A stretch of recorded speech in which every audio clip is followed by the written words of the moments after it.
Bonsoir à tous et à toutes, bienvenue à la suite de ces conférences de carême à la cathédrale Sainte-Cécile d'Albi, vous qui êtes présents dans la nef de la cathédrale et vous qui êtes en direct ou en replay via notre chaîne YouTube. Nous poursuivons donc ce cycle de conférences pour approfondir le credo, dit de Nicée-Constantinople, « Je crois en un seul Dieu ». Lors de la première conférence, le Père Jean-Claude Ferret nous a fait prendre conscience que ce texte avait été écrit dans le temps à travers plusieurs conciles qui avaient insisté sur des éléments différents. Le credo de Nicée, la partie de Nicée, le concile de Nicée, avait plutôt insisté sur justement le Fils consubstantiel au Père, l'incarnation. Tandis que le concile de Constantinople a développé ce que nous allons méditer aujourd'hui, la foi en l'Esprit Saint. Nous avions ensuite travaillé, approfondi la foi en Dieu qui est Père, avec le Père Emmanuel de Duclas, qui, à l'aide du philosophe Maurice Blondel, nous a aidés à nous interroger sur nos représentations de Dieu et de comprendre que le Père est Père de toute éternité, et donc une paternité parfaite, à la différence de nos paternités humaines, et que donc dans cette paternité, entre ce lien entre le Père et le Fils, nous étions pris dans ce mouvement d'amour, dans ce mouvement de charité que nous allons peut-être approfondir un peu plus avec justement l'Esprit Saint aujourd'hui. La semaine dernière, le Père Gaël Roucoul nous avait aidé à creuser le mystère du Fils, vrai Dieu et vrai homme, en nous montrant que les titres et les représentations du credo, les images employées, nous aidaient à faire ce lien en permanence entre l'humanité et la divinité du Christ et de contempler cette unité, donc Jésus-Christ, vrai Dieu et vrai homme. Il nous a invités aussi à méditer le consubstantiel, ce mot un peu compliqué peut-être, mais qui dit la communion réciproque, l'unité dans la divinité. Et donc, de même dans le credo, nous avons contemplé avec le Père Gaël ces mouvements de kénose, c'est-à-dire d'abaissement du Fils, d'incarnation, de descente jusqu'à la mort sur la croix, mais aussi ce mouvement de glorification qui va jusqu'à la résurrection et au jugement dernier. Et donc le Père Gaël nous avait rappelé que nous sommes pris dans ce mouvement et que nous entrons, nous aussi, dans la glorification. Aujourd'hui, pour méditer l'article sur l'Esprit Saint, nous allons être aidés par le Père Roger Paulin. Donc beaucoup connaissent à Albi puisque une partie de son ministère se vit ici sur notre paroisse. Roger, tu es prêtre depuis 1986, tu es dans le Tarn à Albi depuis 2002. Tu fais partie de la fraternité Parole et Louange et l'essentiel de ton ministère est un ministère de prédication, justement de nous faire entrer, de nous faire réfléchir et entrer toujours plus dans ce mystère de salut du Seigneur. Tu es un passionné de la parole et un passionné de l'Esprit Saint, je pense qu'on peut le dire. Et c'est donc pour ça que, avec l'équipe des prêtres et de l'animation pastorale de la paroisse, nous avons te demandé de nous donner cet enseignement. Comme pour les autres enseignements, tu vas nous parler un peu pendant 45 minutes à peu près, puis nous aurons un temps d'échange avec toi, suivi d'une audition d'orgue donnée par Frédéric Deschamps, notre organiste titulaire, la prière des vêpres et la messe présidée par notre archevêque. Je vous souhaite à tous et à toutes un bon temps spirituel, une bonne soirée.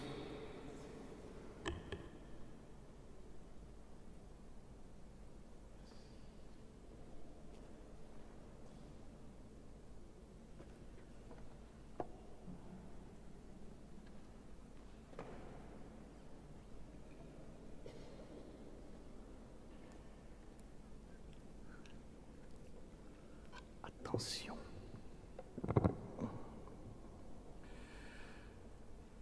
Frères et sœurs bien-aimés, c'est vraiment un honneur d'être là avec vous, dans notre paroisse, pour méditer sur le mystère de Dieu.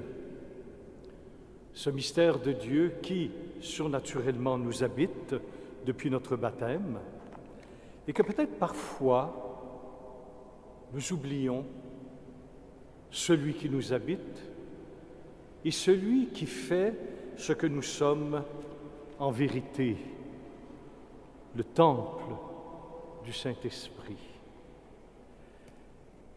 Et je crois profondément que lorsque nous connaissons notre identité chrétienne, de fils du Père, de frère de notre Seigneur Jésus-Christ et de temple du Saint-Esprit, cela nous éviterait parfois des dérives dans notre vie, considérant ce que nous sommes en vérité par la grâce de Dieu.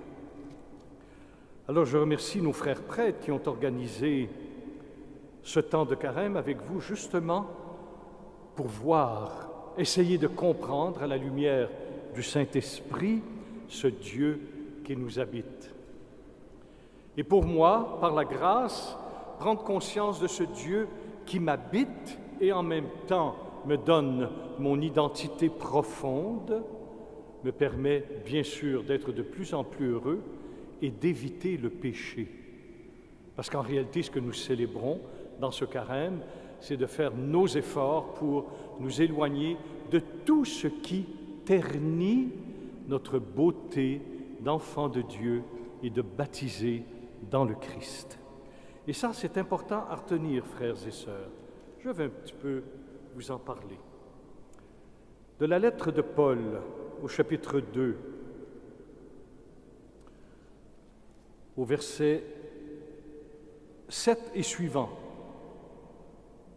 Saint Paul parle de sa mission au milieu des Corinthiens. Il dit « Moi-même, je me suis présenté à vous faible, craintif et tout tremblant. À ma parole et mon message n'a rien des ressources des discours persuasifs de la sagesse. C'était une démonstration d'esprit et de puissance, pour que votre foi reposât non sur la sagesse des hommes, mais sur la puissance de Dieu, que beaucoup d'entre nous ignorons en réalité ce qu'est la puissance de Dieu. Et Paul de continuer, « Pourtant c'est bien de sagesse que nous parlons parmi les parfaits, mais non d'une sagesse de ce monde, ni des princes de ce monde, voués à la destruction. Ce dont nous parlons, au contraire, c'est d'une sagesse de Dieu, mystérieuse, demeurée cachée, celle que dès avant les siècles, Dieu a par avance destinée pour notre gloire.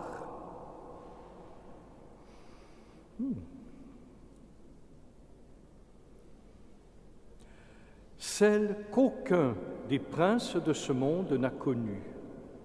S'il l'avait connue, dit Paul, en effet, il n'aurait pas crucifié le Seigneur de gloire.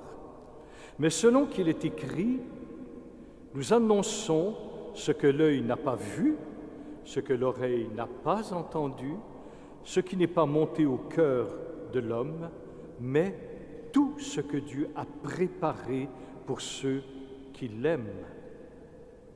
Et au verset 10, « Car c'est à nous, il faut bien entendre les paroles, car c'est à nous que Dieu l'a révélé par l'Esprit. Et l'Esprit, en effet, sonde tout, jusqu'aux profondeurs de Dieu. Qui donc, entre les hommes, sait ce qui concerne l'homme, sinon l'esprit de l'homme qui est en lui? De même, nul ne connaît ce qui concerne Dieu, sinon l'Esprit de Dieu.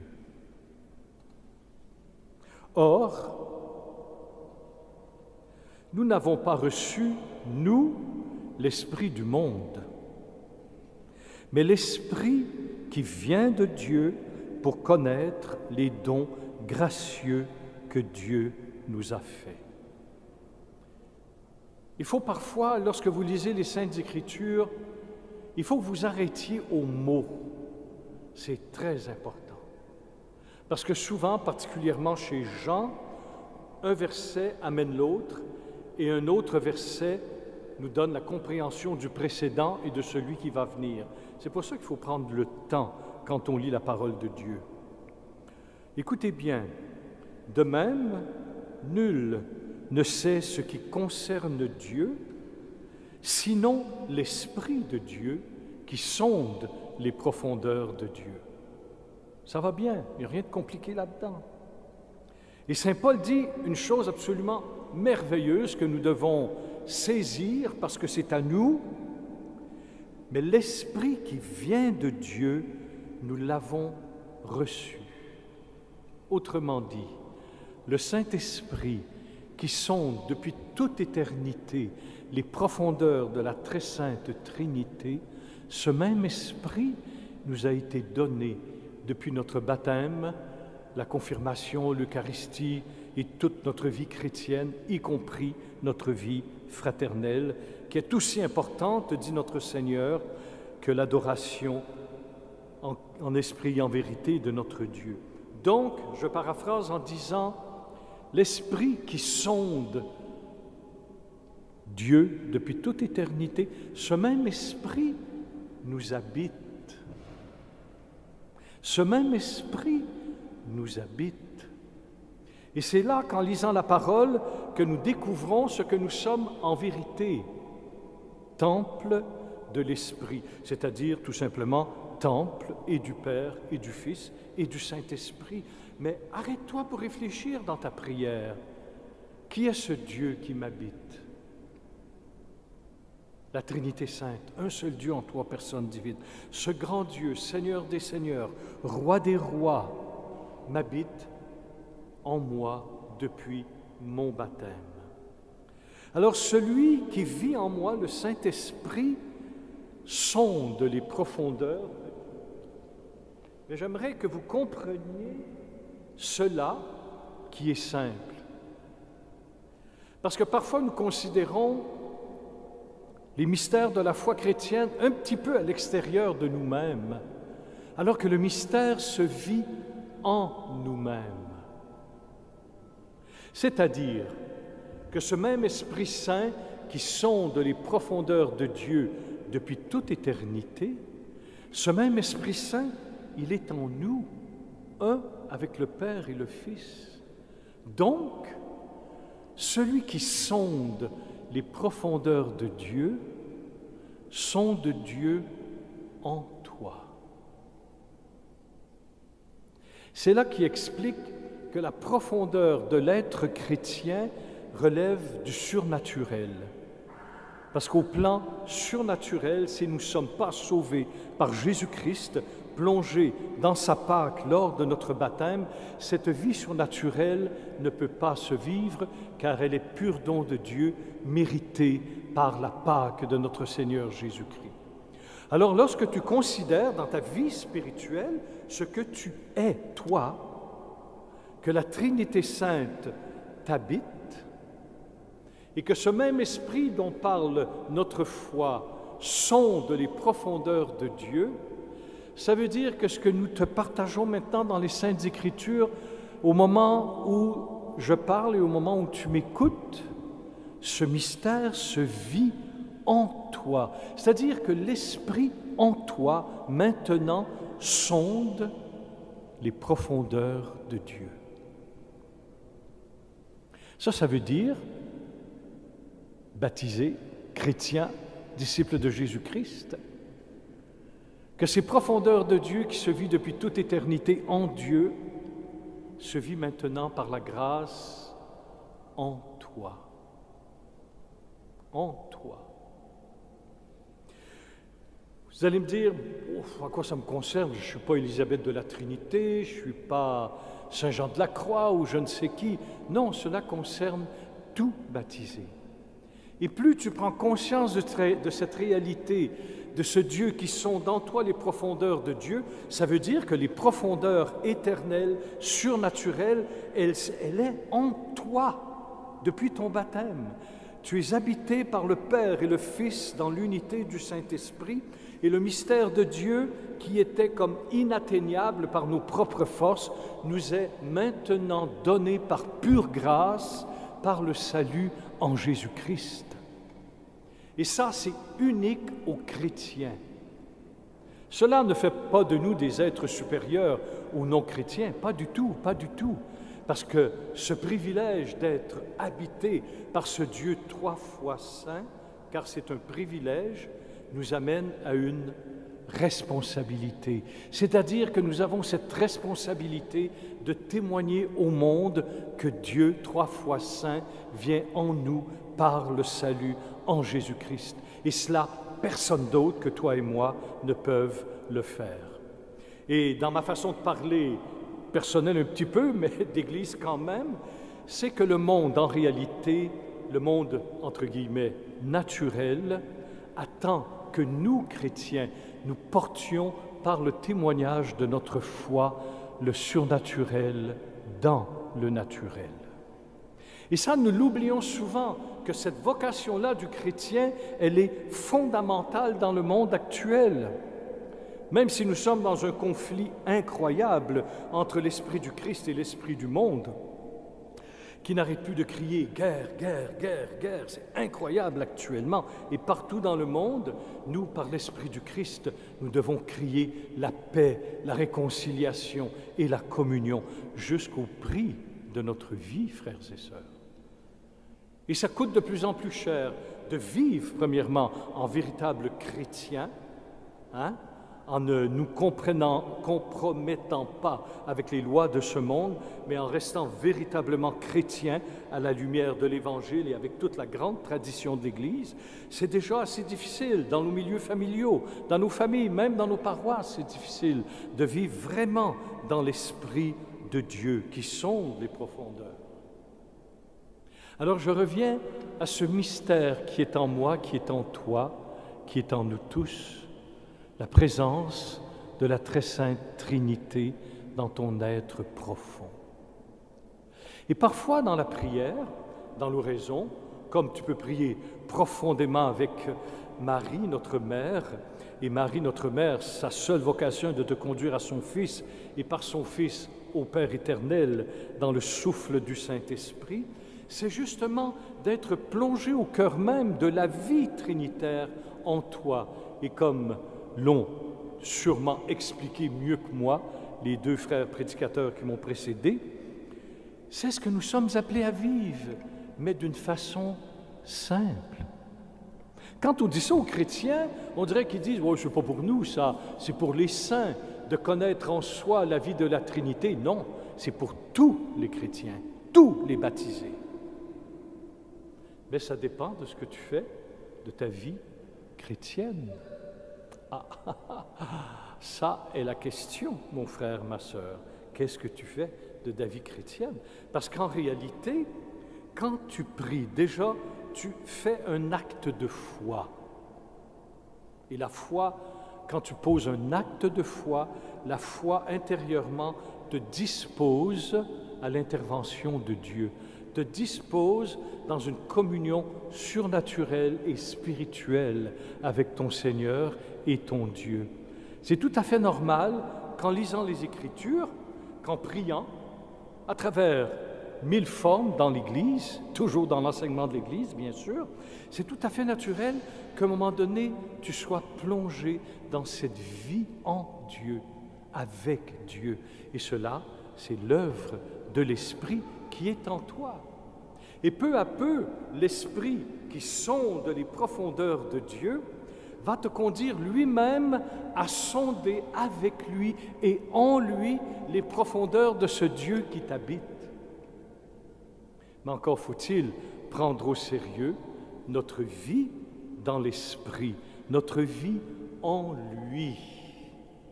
Et cela ne dépend pas de mouvement dans l'Église, peu importe comment on l'appelle, ça dépend tout simplement de notre vie chrétienne, de notre vie première. Tu vois? Alors là, en allant un petit peu plus loin, considérant ce que je suis, approfondissement de celui qui m'habite, Père, Fils et Saint-Esprit, un seul Dieu en trois personnes, je réalise combien en lui je redeviens un véritable être humain.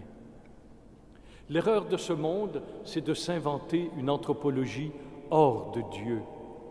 Alors que pour nous, chrétiens, d'après la révélation en Jésus-Christ et dans toutes les Écritures, l'être humain ne peut véritablement trouver son identité, sa beauté, sa dignité que dans un face-à-face avec Jésus-Christ, le plus beau des fils de l'homme, celui sur lequel lèvres sont répandues la grâce et la vérité. C'est seulement dans cette communion que nous est révélé le véritable sens, la véritable beauté, dignité de l'être humain. Sans Christ, notre frère et notre Seigneur, nous ne savons pas qui est l'être humain. Et le Concile Vatican II lui-même le dit, que le mystère de l'être humain ne peut s'éclairer que dans le mystère du Christ. Alors plus tu vas toi-même dans ta vie quotidienne, normale, ordinaire, plus tu vas lire les Écritures, plus tu vas te donner des petits moments, 5, 10, 15 minutes, on n'est pas des moines, mais plus tu vas te donner ces temps d'arrêt avec lui, plus le Saint-Esprit va te transfigurer en Christ, plus il va te révéler ce que tu es en vérité. Et beaucoup de chrétiens peinent dans leur vie chrétienne, c'est parce qu'ils ont oublié qui ils sont devenus par la grâce. Et celui qui m'habite, l'Esprit Saint, esprit de communion et du Père et du Fils, moi l'Esprit Saint, j'aime l'appeler le chaste baiser du Père et du Fils, parce qu'il est l'étreinte, le Saint-Esprit est l'étreinte extatique de l'échange d'amour entre le Père et le Fils et le Fils et le Père. Et c'est ce même esprit qui a été répandu dans nos cœurs.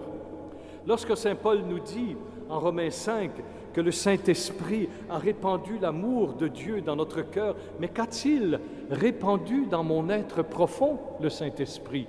L'amour dont il est parlé, ça dépasse beaucoup ce que j'ai entendu, c'est de donner sa vie pour ceux qu'on aime. C'est vrai, 100%, c'est vrai. Mais il faudrait peut-être approfondir un petit peu plus le don du Saint-Esprit lorsqu'il déverse en nous la charité de Dieu, l'agapé de Dieu. Et en réalité, ce que déverse en nous le Saint-Esprit de Dieu, c'est l'amour qui se vit au cœur même de la très sainte Trinité depuis toute éternité. L'amour que Dieu vit en lui-même dans cette triple circulation extatique d'amour dont l'Esprit Saint est l'étreinte de feu qui nous est donnée, c'est l'amour de Dieu qui se vit depuis toute éternité en Dieu. C'est cela que le Saint-Esprit a déposé dans ton cœur. C'est cela, et nul dans l'humanité n'a ce privilège et cette vocation, cette responsabilité de vivre cet amour qui se vit, bien sûr, mais aussi parfois d'en témoigner pour que l'être humain retrouve enfin sa dignité. Et sa dignité humaine n'a d'égal que la dignité de Dieu lui-même. Tu es aussi majestueux, tu es aussi glorieux, tu es aussi beau que Dieu lui-même. Ça, c'est le mystère de Dieu en Christ. Voilà pourquoi, mon frère, ma sœur, les profondeurs de Dieu, elles sont en toi et elles t'appellent, mais à travers une vie simple. Et ça demande un petit boulot de notre part, lire simplement la parole. Moi, il y a des textes que je ne comprends pas, et une fois, je lisais, et c'était assez long, oui. J'ai relu le texte 15 fois. 15 fois. Je le relisais, parce que des choses qui m'échappaient dans ce texte, je relisais encore, Puis à un moment donné, après 15 fois, j'ai dit, oh, j'ai dit, Seigneur, ça fait 15 fois que je lis le même texte, hein?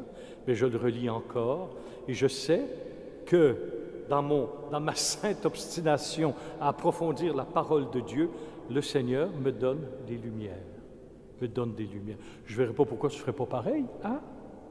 Coucou! Il ne faut pas que tu sois prêtre pour lire la parole de Dieu, ni archevêque, ni moine, ni religieux, ni religieuse. Le seul fait que tu portes le plus beau des noms chrétiens, juste là, ça devrait te pousser à lire la parole. Et viens pas me dire comme excuse, je ne comprends rien à la parole de Dieu. Faux, parce que tu as compris ce que je viens de te lire. Mais il s'agit de s'y mettre. Alléluia. Alors nous n'avons pas reçu l'Esprit du monde, nous avons reçu l'Esprit de Dieu qui a épanché en nous l'amour agapé qui se vit depuis toute éternité au cœur de la Trinité. C'est ça qui a été déversé en nous, c'est pas moins, c'est pas plus. Mais il faut le dire, parce que le prophète Isaïe le dit bien, que mon peuple se meurt faute de connaissance. Et dans la Bible, la connaissance surgit d'un amour réciproque. C'est quand j'aime que je connais vraiment l'être aimé. Alors cet amour, cette relation qu'il me semble que nous devrions tous avoir profonde avec le Père, le Fils et le Saint-Esprit, justement, va nous ouvrir à cette connaissance. Et comme je dis souvent, il faut briser ces clichés qu'on nous a donnés, que ça n'appartient qu'aux saints, qu'à ceux qui font de l'ascèse à n'en plus finir, des jeunes à n'en plus finir, qui sont malades tout le temps. C'est faux tout ça, mon Dieu. Jésus nous demande qu'une chose, c'est de l'aimer et d'aimer son prochain par-dessus tout. C'est ça que tu demandes le Sauveur. Et c'est là-dessus, dans le carême, que nous devrons travailler, aimer de plus en plus notre Dieu et nos frères et nos sœurs, et surtout ceux et celles qui nous entourent. Et c'est là le plus difficile. Hein? Moi, je sais que je ne suis pas toujours aimable pour mes frères et mes sœurs. Alors souvent, pardonnez-moi mes indélicatesses, mes rudesses. Mais il faut faire. C'est là que nous sommes heureux, frères et sœurs. Alors, l'Esprit qui vient de Dieu pour connaître les dons gracieux. L'Esprit, je l'appelle souvent, c'est le pédagogue. C'est l'artisan des œuvres de Dieu. Parce que Jésus nous dit dans son évangile, selon saint Jean, le Saint-Esprit viendra, il vous fera connaître l'avenir, il vous fera comprendre ma parole et surtout, il vous fera ressouvenir ma parole. Je dirais que la première mission du Saint-Esprit qui a été répandue dans nos cœurs, au niveau de l'esprit comme au niveau de tout notre être, corps, âme et esprit, sa première mission, c'est de nous rappeler, écoute bien ce que je vais te dire, c'est de nous rappeler la parole de Jésus. Il y a deux choses dans ce que je viens de te dire. Nous rappeler la parole de Jésus. Donc le Saint-Esprit, dans nos facultés psycho-spirituelles, va beaucoup travailler au niveau de notre mémoire. Mais si, dans les magasins, dans la bibliothèque de la mémoire, tu n'as pas la parole de Jésus, tu n'as pas l'Évangile, comment le Saint-Esprit peut-il te rappeler la parole de Jésus si tu ne l'as pas en toi? Et ça, tout le monde devrait avoir l'Évangile dans sa mémoire. Et là, le Saint-Esprit, son premier envoi dans notre aide, c'est pour nous rappeler la parole du Fils qui reçoit du Père et qui nous transmet. Et l'Esprit lui-même nous transmet ce qu'il reçoit du Fils et le Fils transmet ce qu'il reçoit du Père. C'est l'unité parfaite au cœur même de la Trinité Sainte. Voilà pourquoi, frères et sœurs, le Saint-Esprit, il faut arrêter d'en faire des... J'ai lu des discours sur le Saint-Esprit qui étaient tellement compliqués. J'ai dit non, ça c'est pas mon Saint-Esprit, ça. Voilà comme une personne qui t'aime, voilà comme une personne qui a soif de ton je t'aime, voilà comme une personne qui désire plus que tu ne peux le désirer, ta présence avec lui en toi, en toi. Juste un petit témoignage. parfois, quand je lis la parole de Dieu, je prends 30 secondes, et je demande au Saint-Esprit, tout simplement, d'ouvrir mon esprit à l'intelligence des Écritures.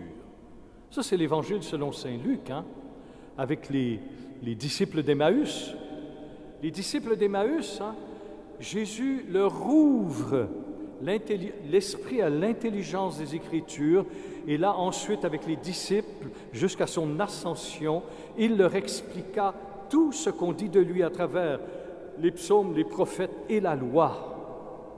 Mais c'est lui-même qui a dû ouvrir l'esprit de ses auditeurs à l'intelligence des Écritures. Et ça, étant un avec l'Esprit, il l'a fait par le Saint-Esprit.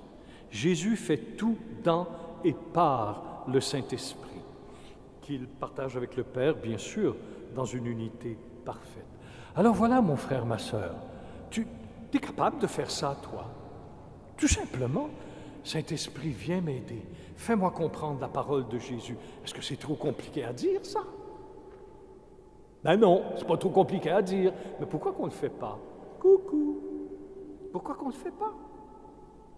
Quand tu lis l'Évangile, c'est notre Seigneur Christ lui-même, celui qui est seul a les paroles de la vie éternelle dans toute l'histoire de l'humanité et jusqu'à la fin de l'humanité. Il a ouvert lui-même l'esprit à l'intelligence des Écritures avec ses propres disciples avec qui il a vécu des années et des mois. Ses disciples l'ont vu, ils n'avaient pas encore compris. Alors il a fallu que par une super douche du Saint-Esprit, il ouvre à l'intelligence des Écritures. Mais pourquoi il ne ferait pas autrement avec chacun et chacune d'entre nous? Donnez-moi une bonne raison. Donnez-moi une. Ça va tomber à l'eau tout de suite, Aucune. Il n'y en a aucune. Aucune. Tu vois, mais si moi je le fais, je parle en tant que chrétien, parce qu'avant d'être un bon prêtre, je dois être un bon chrétien. Il ne faut pas oublier. Moi-même, j'ai des études, j'en ai fait. Rome, Montréal, chez nous, Québec, très bon côté, super louange, bon, alléluia. Mais moi, je me dis, j'ai compris ça, tout simplement. Et ça ne prend pas 12 diplômes pour comprendre ça, qu'avant de lire la Bible, 15 secondes, Saint-Esprit, viens m'aider, viens m'aider. Et là, tu lis. Et là, des illuminations du Saint-Esprit. Et c'est souvent des petites choses simples, petites, mais qui t'ouvrent l'esprit à l'intelligence des Écritures. Mais si tu ne le fais pas, mon Dieu, parce que nous avons reçu, nous, l'Esprit qui vient de Dieu pour connaître les dons gracieux que Dieu nous a faits. Je continue. Et nous en parlons non pas avec des discours enseignés par l'humaine sagesse, mais avec ceux qu'enseigne l'Esprit, exprimant en termes spirituels des réalités spirituelles. L'homme psychique n'accueille pas ce qui est de l'Esprit de Dieu. C'est folie pour lui, il ne peut le connaître, car c'est spirituellement qu'on en juge. L'homme spirituel, au contraire, juge de tout, et lui-même n'est jugé par personne. Écoutez bien le verset 16, je vais revenir sur les versets précédents. Qui, en effet, a connu la pensée du Seigneur pour pouvoir l'instruire? Qui? Et nous l'avons, nous, la pensée du Christ. Nous l'avons, la pensée du Christ. Qu'est-ce qu'on fait de tous ces trésors de grâce? Qu'est-ce qu'on fait de tous ces trésors de grâce? Écoutez bien. L'homme spirituel chez saint Paul, c'est tout l'être humain qui a reçu le Saint-Esprit.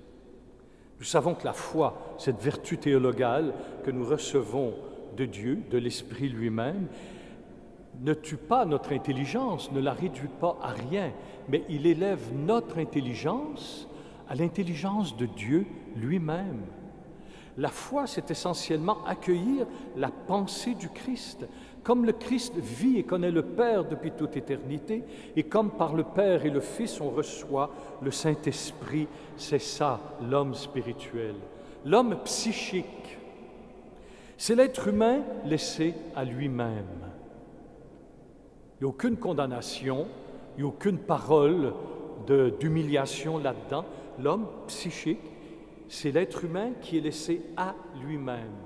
Et bien sûr, quand l'homme psychique entend que nous croyons un Christ crucifié, mort et ressuscité, l'homme psychique va dire « Mais c'est complètement fou votre histoire !» Ah! Parce que s'il n'a pas reçu la révélation surnaturelle du Saint-Esprit, de cette même révélation dont tu vis, même à ton insu, tu ne peux pas professer, comme dit Paul aux Corinthiens, chapitre 13, verset 2, tu ne peux pas professer « Jésus est Seigneur » s'il n'est pas habité du Saint-Esprit. Toi, tu penses que le Saint-Esprit ne conduit pas ta vie, mais il le conduit beaucoup plus que tu ne le crois. Quand dans ta journée, tu prends un temps avec le Seigneur, c'est peu à peu le Saint-Esprit qui te meut. Quand tu as un petit goût pour lire l'Écriture, c'est le Saint-Esprit qui agit en toi. Quand tu as envie de téléphoner ou de visiter quelqu'un que tu sais malade ou en solitude, c'est peut-être l'Esprit Saint aussi qui agit en toi pour poser des actes d'amour concrets. Alors l'homme psychique dont parle Paul, c'est tout simplement l'être humain qui ne connaît pas l'Esprit Saint. Et Jésus dit quelque chose dans l'Évangile de Saint Jean. Il dit, mais cet Esprit Saint, le monde ne le voit ni ne le connaît. Mais vous le connaissez.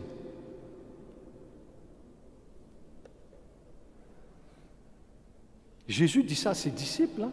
Vous le connaissez. Pourquoi? Parce qu'il est au milieu de vous et il sera en vous.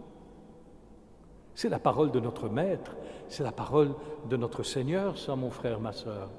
Alors il faut vivre de la parole, il faut prendre ces données de notre foi. L'homme psychique, c'est l'être humain qui est impossible d'adhérer à la foi chrétienne, impossible. Quand j'ai rencontré des missionnaires qui avaient missionné, évangélisé en Inde, pour les Indiens, pour les hindouistes, les chrétiens, ce sont des nains spirituels. Ce sont des nains spirituels. Pourquoi? Parce qu'on dit que Jésus est Seigneur, qu'il est notre Sauveur et que Dieu est notre Père. Pour eux, c'est inconcevable. Bien sûr que c'est inconcevable. Pourquoi? Parce que ces hommes, profondément psychiques, je sais que je choque beaucoup quand je dis ça, mais c'est la réalité que saint Paul nous dit, ne peuvent pas adhérer à la révélation accomplie en Jésus-Christ, parce qu'ils ne sont pas, malgré toutes leurs techniques de méditation, de je ne sais quoi, ils sont demeurés toujours au plan psychique. Pour passer du psy au spi, encore faut-il recevoir et vivre dans la mouvance du Saint-Esprit qui va nous révéler le mystère de Dieu, un en trois personnes. Mais si tu n'as pas l'Esprit Saint de la révélation, tu ne peux pas adhérer à un Christ crucifié. C'est impossible. Et à un moment donné, ce cher Paul dira un peu plus tôt dans la première épître aux Corinthiens, il dit,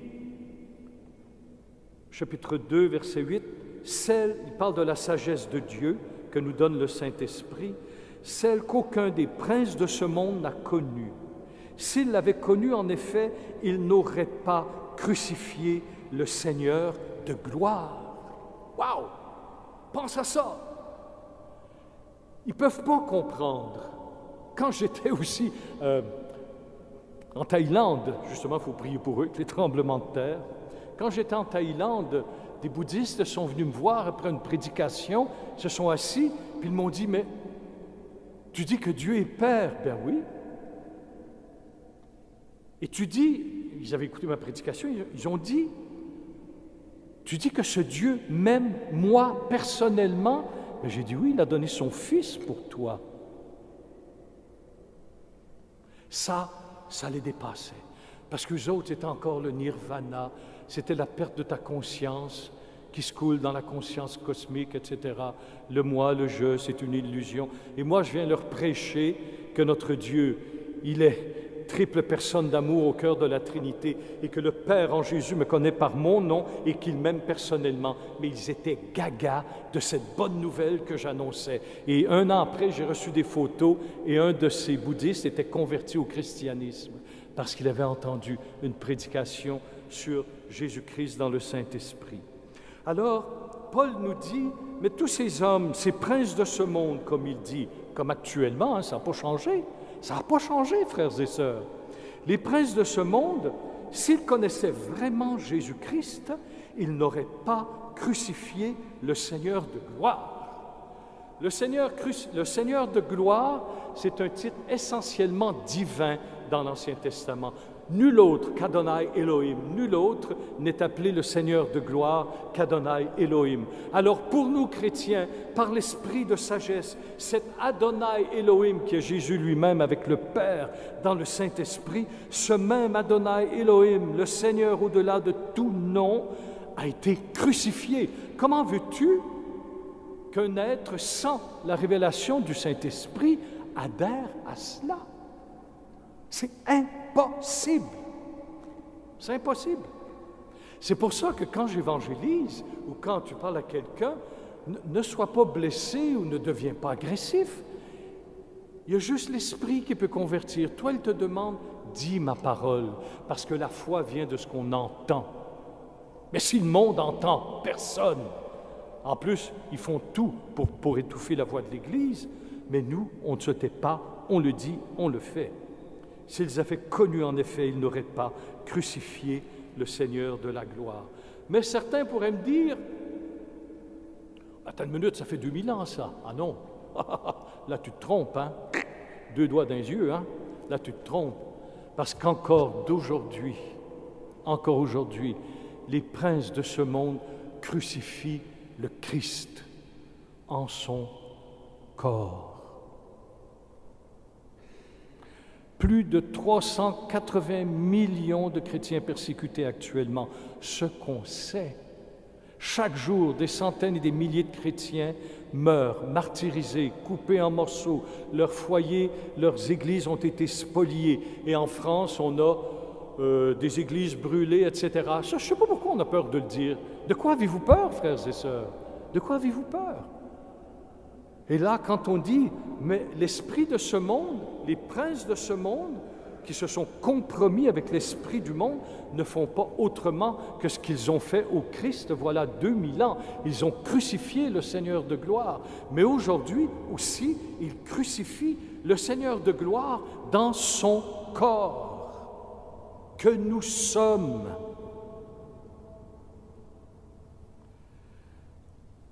L'homme psychique, je n'ai pas dit qu'il était condamné, je n'ai pas humilié, non. L'homme psychique, c'est celui qui n'a pas encore reçu le Saint-Esprit. Alors, il ne peut pas croire, que le Seigneur de gloire a été crucifié et est mort, véritablement sur la croix. C'est impossible sans le Saint-Esprit. Alors, ce même esprit qui fait de nous des êtres spirituels, ne détruit pas notre psychisme, ne détruit pas tout ce que nous sommes, parce que nous sommes créatures de Dieu, et celui par qui nous sommes maintenant, c'est celui qui est la parole, c'est-à-dire Jésus-Christ lui-même. L'homme psychique ne peut pas accueillir ce qui est de l'Esprit de Dieu. C'est folie pour lui. Il ne peut pas le connaître parce que c'est spirituellement qu'on en juge. C'est-à-dire que c'est par les lumières de l'Esprit Saint qu'on peut croire, adhérer et vivre du mystère de Jésus-Christ qui a été caché depuis toute éternité en Dieu et qui nous est maintenant révélé, dit la même parole de Dieu. Et le Seigneur dit au verset 16, « Qui en effet a connu la pensée du Seigneur? » Qui? Eh bien nous l'avons, la pensée du Christ. La véritable humilité, c'est d'accueillir les dons de Dieu. Celui qui dirait, oh, c'est de l'orgueil de dire que je connais la pensée du Christ, Ça c'est de l'orgueil, c'est de la fausse humilité. La véritable humilité, c'est d'accueillir les dons de Dieu. Et un des grands dons de Dieu, les arts de notre vie éternelle, c'est-à-dire le don du Saint-Esprit, c'est que nous l'avons, la pensée du Christ. L'humilité fondamentale, c'est d'accueillir premièrement les dons de Dieu. L'orgueil dit « Oh non, oh non, oh non, non, je suis un grand pécheur. Ben, je ne sais pas, j'aurai l'occasion de le faire à l'homélie. Je vous expliquerai d'autres choses là-dessus. Oh non, non, non, moi je suis comme... Oh non, non, non, je ne suis pas digne, je ne suis pas digne, je ne suis pas digne, ding, ding. Arrête de ressembler à une cloche. » Ça, c'est de l'orgueil. L'humilité, c'est d'accueillir les dons de Dieu. Ça, c'est l'humilité. De me dire en moi que j'ai la pensée du Christ, ça, c'est l'humilité. Et ne crois pas que ça va t'élever au-dessus des autres, c'est absolument le contraire. Parce que le Seigneur va te dire, oh, ça c'est l'humilité, mais je t'élève en moi et c'est moi qui t'élève. Et Saint Paul continue parce que je vois le chronomètre qui passe. Et ça, il ne faut pas que j'oublie ça, c'est trop important. Chapitre 3. Pour moi, frères, je n'ai pas pu vous parler comme à des hommes spirituels. Ah, Saint Paul qui dit ça aux chrétiens de Corinthe. Je n'ai pas pu vous parler comme à des hommes spirituels, mais comme à des êtres de chair, comme à de petits enfants dans le Christ. C'est du lait que je vous ai donné à boire, non une nourriture solide. Vous ne pouviez pas la supporter. Mais vous ne le pouvez pas davantage maintenant. Oh là! Oups! Moi, quand je lis la parole, c'est au présent, hein? C'est au présent, hein? C'est maintenant, hein? Je ne la lance pas sur les autres, hein? C'est moi. Car vous êtes encore charnel, psychique. Du moment qu'il y a parmi vous jalousie, dispute, n'êtes-vous pas charnel et votre conduite n'est-elle pas toute humaine? Frères et sœurs, soyons honnêtes. Nous nous disons chrétiens, mais regardons parfois ce qui se balade dans notre tête. C'est pas toujours chrétien. Dispute, colère, médisance, jugement, ça tourne là-dedans. Une fois, je n'aimerais pas l'église, je rentre dans l'église, j'allais pour la messe, et on montait l'autel avec le ou la sacristine, peu importe, la personne. La personne a commencé à me parler contre les prêtres. Tel prêtre, tel prêtre, tel prêtre.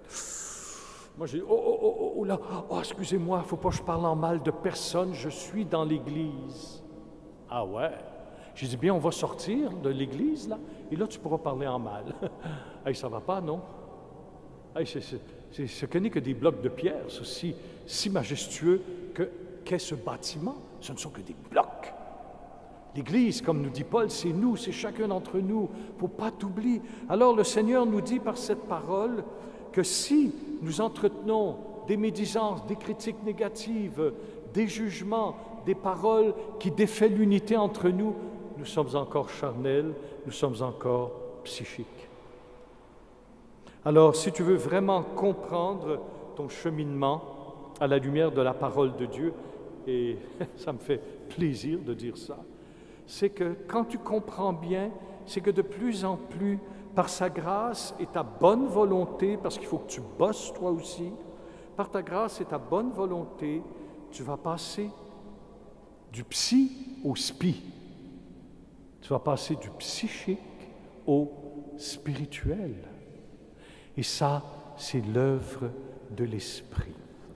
Tu vois, il y a un autre texte qui dit, j'aime beaucoup ce texte, j'espère que je l'ai écrit.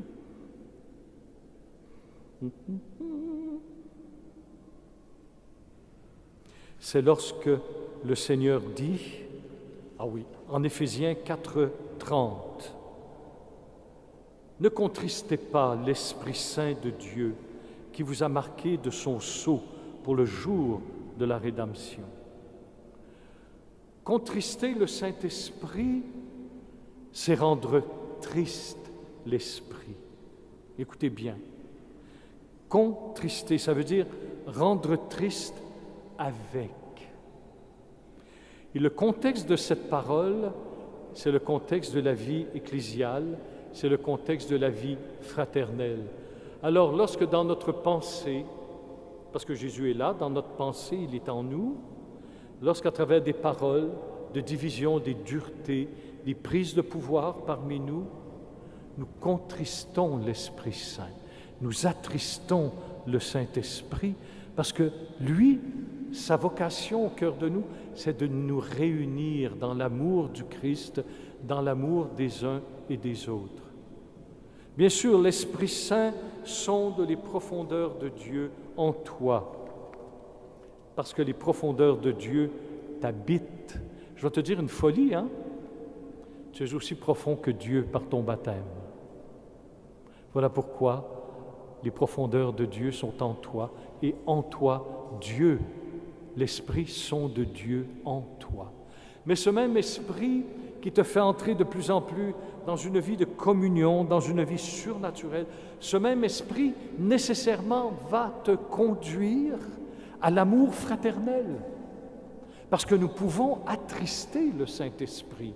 Nous pouvons le rendre triste en nous blessant les uns les autres, nous qui sommes membres d'un même corps. Nous sommes les membres du corps du Christ. Alors ça, frères et sœurs, il faut, vous relirez chapitre 2 et 3 de la première aux Corinthiens, et ça va revenir. Bon, mon temps est passé, je crois. Alors soyez bénis, soyez heureux. Le Saint-Esprit nous habite et il désire œuvrer en nous. Amen.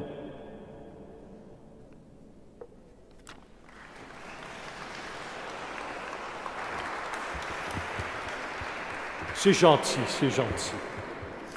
Merci Roger pour cet enseignement. J'ai retenu cette idée de l'Esprit Saint qui sonde les profondeurs de Dieu en nous, avec cette idée que, en fait, finalement, l'Esprit Saint nous rappelle qui nous sommes, à travers ce fait de la présence de la Trinité en nous. Nous sommes temple de Dieu. Et donc, en sondant ce mystère avec son aide, à travers notre vie quotidienne, tu as parlé beaucoup d'une vie simple, de petites choses. Eh bien, nous découvrons finalement le privilège d'être chrétien par rapport à tant d'autres, d'avoir cette présence de l'Esprit en nous. Et cette présence nous permet de redevenir humains. Peut-être qu'il y a là un vrai sujet aujourd'hui dans notre société, redevenir humain. Tu as dit, l'Esprit Saint nous transfigure en Christ. J'ai bien aimé. Et tu nous as dit aussi, tu nous as invités beaucoup à relire cette parole de Dieu, en nous rappelant que justement cet Esprit Saint nous aide, qu'il est le pédagogue, qui nous ouvre cette parole, qui nous permet d'y entrer, et que cette parole finalement porte du fruit en nous, fruit d'amour fraternel, et donc dans la différence par rapport à cet esprit du monde, à travers l'unité, à travers l'humilité et dans les combats que nous vivons. Alors merci encore pour tout ça, et peut-être justement, moi j'ai une petite question à te poser avant les autres, comme ça lancera le sujet de débat. Quand tu parles justement de cet esprit qui nous transfigure en Christ et qui nous rend finalement plus humains, qu'est-ce que tu dirais aujourd'hui à notre paroisse, tous les deux? Quels seraient dans les défis que tu vois depuis beaucoup plus longtemps que moi, du coup? 2002, hein? Eh oui, mais justement, quels seraient les défis pour nous aujourd'hui, personnes du Tarn, d'Albi, j'ose pas dire des Albigeois cathares quand même, on a passé l'âge. Mais qu'est-ce que tu nous dirais, quels seraient les défis justement d'une véritable humanisation de notre paroisse? Pour moi, c'est tout à fait simple. C'est une parole de Dieu. Rabbi, quel est le plus grand commandement de la loi? Jésus déclare, écoute Israël, écoute Église. Le Seigneur notre Dieu est l'unique Seigneur. Tu aimeras le Seigneur ton Dieu de tout ton cœur, de toute ton âme, de toute ta force, de toute ton intelligence. Voilà le premier et le plus grand commandement. Cependant, le second lui est semblable. Tu aimeras ton prochain comme toi-même. Et ça, devenir plus humain, bien sûr, c'est connaître de plus en plus Jésus, qui fait de nous de véritables humains, qui nous donne notre identité profonde. Mais ce que je dirais, c'est que j'ai rencontré dans cette paroisse, et j'en rencontre encore, des super frères et sœurs, vraiment, qui ont un beau cheminement profond. Mais parfois, ce que je rencontre aussi, ça détruit plus que vous ne pouvez l'imaginer, notre unité dans l'amour. Alors, si on prenait une décision simple, bien sûr, moi-même, j'adopte, souvent je vais baisser la tête, même quand j'ai raison sur tel sujet, pour ne pas faire la division, je préfère baisser la tête et dire d'accord, ça va. Mais si on prenait la décision de ne voir que du beau dans nos frères et sœurs, ça serait déjà extraordinaire, dans nos paroisses, dans nos sacristies, entre nous, avec nos prêtres, avec nos laïcs. Pour moi, ça serait un chemin d'humanité extraordinaire. Mais regardez le monde, c'est un monde de guerre. Et tout ce monde que je rencontre dans mes prédications, je me dis, aïe, aïe, aïe. Fait que pour moi, une petite chose, mon frère, c'est cette fraternité fondamentale. On ne peut pas. Je ne peux pas aller à la messe quand j'ai détruit mon frère dans mes pensées, dans mes paroles, dans mes gestes. Moi, je ne suis pas capable. Hein? Et juste un petit témoignage. J'étais en vacances et je traversais une région de la France, je ne me rappelle plus laquelle, et c'était en campagne. Et on me dit, Roger, on m'a arrangé ça. Je me suis fait arranger. On a dit au curé de la paroisse de prendre un congé, que ça serait toi, on passait là, que ce serait toi qui célébrerais la messe paroissiale. J'ai dit, ah bon, c'est gentil ça encore, moi qui suis en vacances. Mais j'ai dit, oui, bien sûr.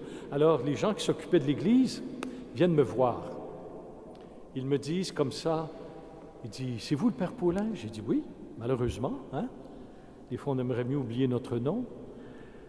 Il dit, surtout, vous ne faites pas le baiser de paix. J'ai dit, on est dimanche.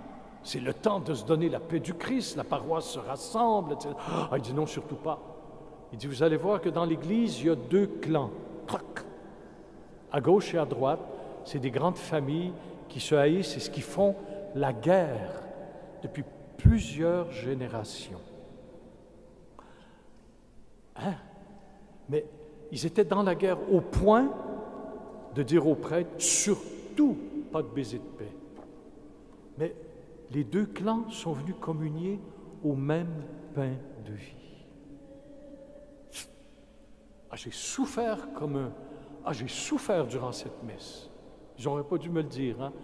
Mais je voyais mon cœur qui était divisé de voir que les enfants de Dieu viennent communier au même pain avec des pensées réciproques de haine. Non, non, non. Devenons humains, mais devenons humains comme Jésus. Moi, il y a des gens qui viennent me voir et qui me disent... mes réponses sont longues. Hein?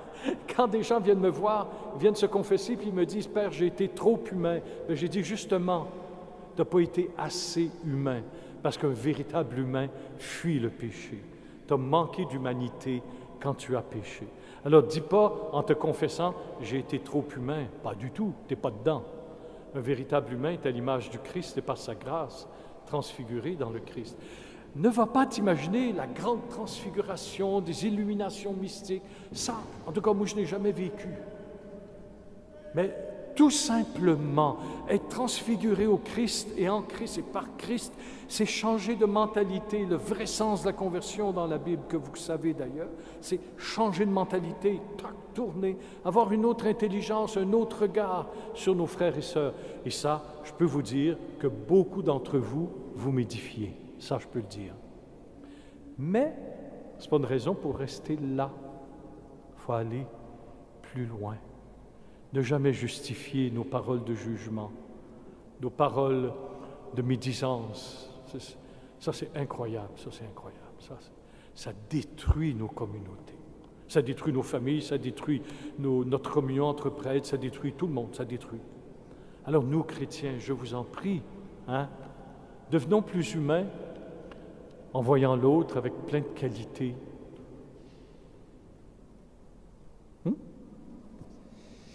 L'Esprit Saint construit l'Église. C'est presque une transition avec ce qui sera dit la fois prochaine. D'abord, merci pour cet exercice d'Église dont tu nous as gratifié. C'est la première fois que je t'entends prêcher en direct, cher frère.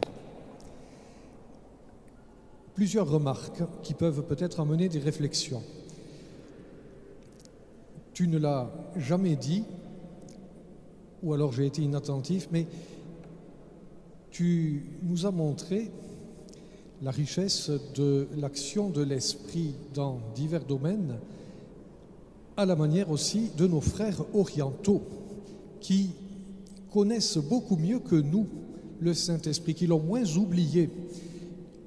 Pour se souvenir de cela, vous pouvez, parce que vous attendez que je vous donne quelques titres, vous pouvez chercher du côté d'un moine de l'Église d'Orient. C'est un bénédictin qui est passé dans les rites orientaux et qui médite très profondément aussi sur la relation du Christ et de l'Esprit.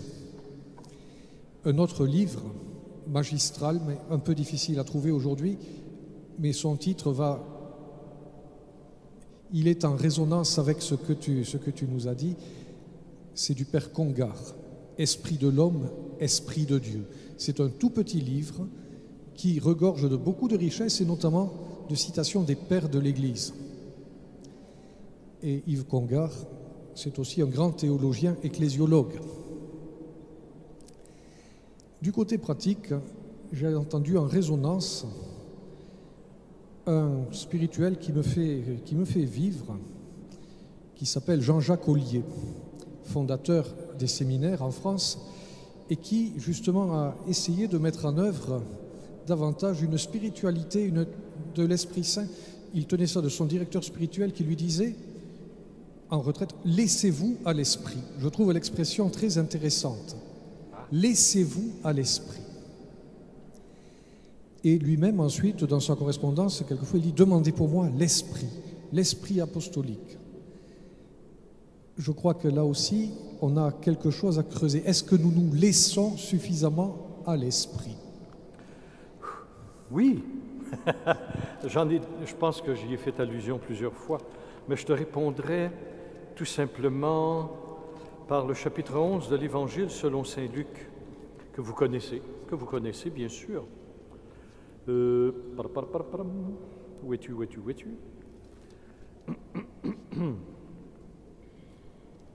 Si donc vous qui êtes mauvais, vous savez donner de bonnes choses à vos enfants, combien plus le Père du ciel donnera-t-il l'Esprit Saint à ceux qui l'en prient? Je n'ai jamais vu dans cette parole de mon Maître et Seigneur, lui seul qui a les paroles de la vie éternelle, je n'ai jamais entendu dire qu'il est dit une fois, ou deux, ou trois. Le Seigneur dit, mais demandez au Père le don de l'Esprit. Demandez. Mais ça ne veut pas dire une fois, deux fois, trois fois. Ça veut dire, bon, c'est une question de cheminement spirituel, mais c'est qu'à un moment donné, tu deviens cela. Tout ton être devient demande au Père pour le don de l'Esprit. C'est plus que de demander à l'occasion. Mais il faut que toi-même, tu fasses ce petit effort de ton côté, d'ouvrir au Père ce que Jésus nous enseigne. Combien plus le Père du ciel donnera-t-il l'Esprit Saint à ceux qui l'en prient? Voilà. Oui, vous dites demander au Père pour obtenir le don de l'Esprit. Donc, pour obtenir le don de l'Esprit, il faut l'accueillir.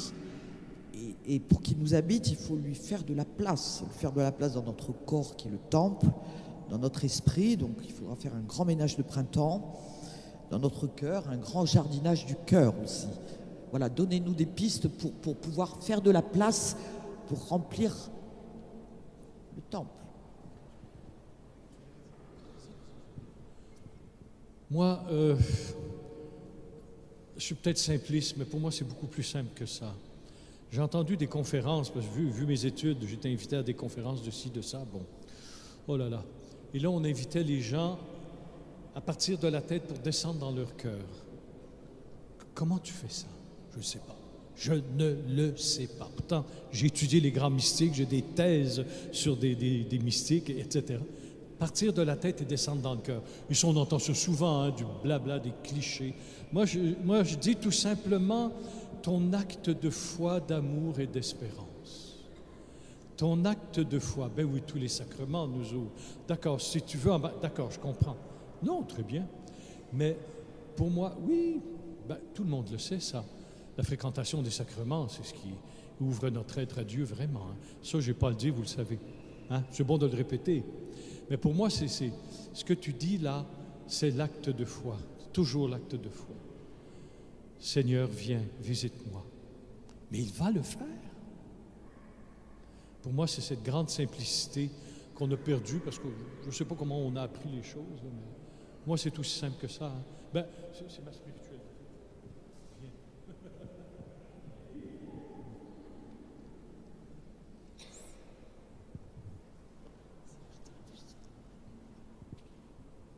Il est dit dans les Écritures, dans des lettres de Saint Paul, que je ne connais pas, je ne sais pas le nommer, que l'Esprit Saint souffle où il veut, on ne sait d'où il vient et on ne sait pas où il va. Et donc moi, ça me gêne un peu au fond de moi de voir, quand vous avez dit que l'Esprit Saint n'est qu'un ceux qui ont demandé le baptême.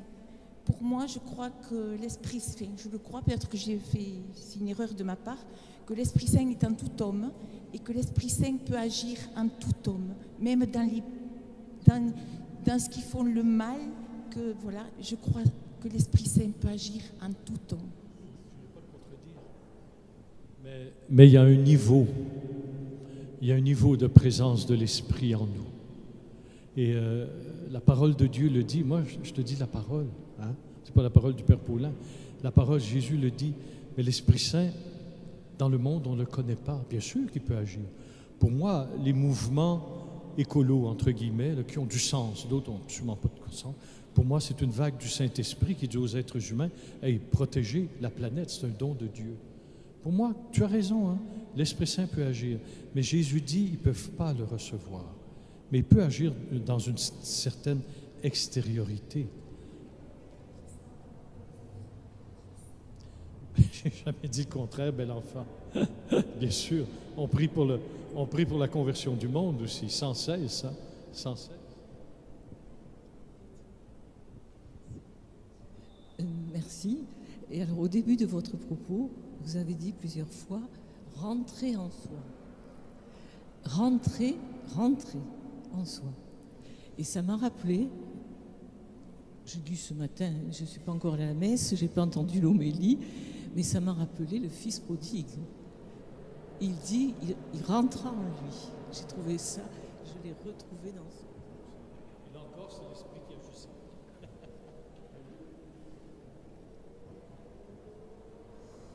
Juste un moyen mémotechnique, je me disais que dans ce monde où le tatouage sur le corps dit des choses, où dans les murs il y a le tag, pour ma part, je recopie, je scotche, là où je me lave ou sur le frigo, un petit mot de parole de Dieu pour la retenir en fait. Visuellement, si je rencontre plusieurs fois dans la journée la même parole, je peux espérer qu'au bout d'un temps, elle m'habite. Non, tu as raison. C'est des petits trucs qu'il faut se faire. Hein? Moi, mon truc, c'est de mettre la Bible un peu partout. Fait que partout où je vais, je peux lire la Bible. Partout. Non, tu as raison, ma belle.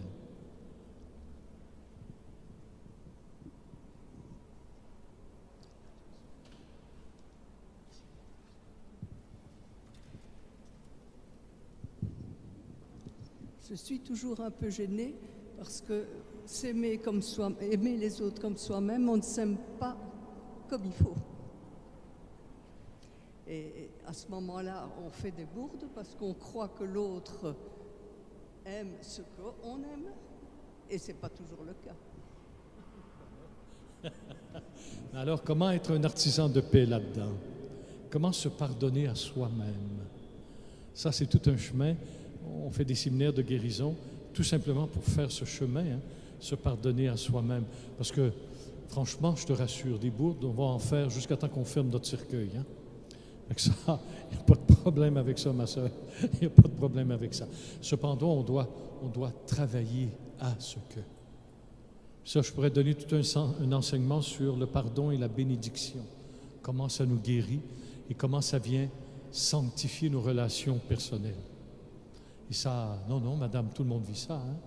Mais nous, moi, je me demande toujours comment je vais agir dans telle réaction, dans telle situation. Moi, ce qui m'aide beaucoup à cheminer dans la charité fraternelle, un petit truc qui me fait beaucoup réfléchir et que je fais réfléchir aussi là où je vais prêcher la parole de Dieu, c'est quelque chose de très simple. Ça me permet de veiller sur mes pensées, de les faire taire quand ce n'est pas selon l'esprit. C'est que Jésus dit, tout ce que tu auras fait au plus petit d'entre les miens, c'est à moi que tu l'as fait. C'est à moi que tu l'as fait, en bien ou en mal. Mais ce même Dieu t'habite, il est en toi, il entend tes pensées, il voit les mouvements de ton cœur. Alors moi, je me dis, dans ma propre tête, si par exemple, j'ai une pensée méchante, de jugement, de dureté envers quelqu'un, Jésus me rappelle sa parole. Ce que tu penses de cette personne, tu le fais à moi. Là, tu dis, ouf, Dieu m'habite et m'invite à cette perfection de l'amour. Oui, il nous invite à cette perfection de l'amour. Ça fait que c'est une façon de dire au Seigneur, guéris-moi, Seigneur. Aide-moi à pardonner. Aide-moi à bénir celui qui m'a blessé. Et ça, je pourrais vous raconter 95 000 témoignages. Hein. Mais ça, madame, il ne faut pas se surprendre de nos pauvretés. Mais à un moment donné, il faut se dire, oh là, ça suffit, là. On va l'arrêter. Parce que c'est là-dedans que ça marche, il ne faut pas oublier. Hein. C'est surtout là-dedans. Les oreilles. C'est pas grand comme espace, mais il y en a du stock. Mais rappelle-toi cette parole. Tout ce que tu fais au plus petit d'entre les miens, c'est à moi que tu le fais. Ça, pour moi, c'est ce qui conduit ma vie. Hein. Je ne peux pas sans taire la vérité. Non, il n'y a pas de bonnes intentions en enfer. Mais il faut que tu t'y mettes. C'est comme j'ai dit une fois dans une prédication, j'ai dit, mais on vous donne des conseils, mais si vous ne les mettez pas en pratique. Fait que ça, tout le monde peut le vivre, ce que je viens de dire. À la lumière de Dieu, regardez tes paroles. À la lumière de l'Évangile, regardez sur tes pensées, tes attitudes. Et je te garantis que le Saint-Esprit va te parler. Hein? Il va te le montrer. Hein? Ah oui. Quand on lui dit,